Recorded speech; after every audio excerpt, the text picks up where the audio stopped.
ആലപ്പുഴ ചേർത്തലയിൽ ഭർത്താവ് പെട്രോൾ ഒഴിച്ച് കൊലപ്പെടുത്താൻ ശ്രമിച്ച യുവതി മരിച്ചു. കടക്കരപ്പള്ളി സ്വദേശിനി ആരതിയാണ് ആലപ്പുഴ മെഡിക്കൽ കോളേജിൽ ചികിത്സയിലിരിക്കെ മരിച്ചത്. ഇന്ന് രാവിലെയാണ് ആരതിയെ ഭർത്താവ് പെട്രോൾ ഒഴിച്ച് തീ കൊളുത്തി കൊലപ്പെടുത്താൻ ശ്രമിച്ചത്. ശ്യാംകുമാർ വിവരങ്ങളുമായി. ശ്യാം, വിശദാംശങ്ങൾ.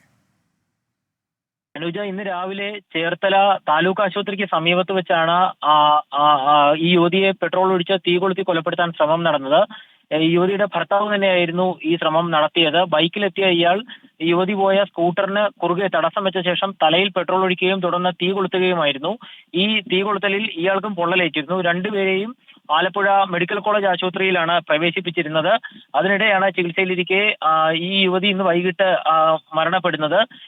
നിലവിൽ ചികിത്സയിൽ കഴിയുന്ന യുവതിയുടെ ഭർത്താവിനെ കേസിൽ അറസ്റ്റ് ചെയ്യുമെന്ന് ഇപ്പോൾ പോലീസ് അറിയിച്ചിട്ടുണ്ട്. കുടുംബ പ്രശ്നങ്ങളെ തുടർന്നാണ് യുവതിയുടെ തലയിലൂടെ പെട്രോൾ ഒഴിച്ച ശേഷം കൊലപ്പെടുത്താൻ ശ്രമിച്ചതെന്നാണ് ഇയാൾ പോലീസിന് മൊഴി നൽകിയിരിക്കുന്നത്.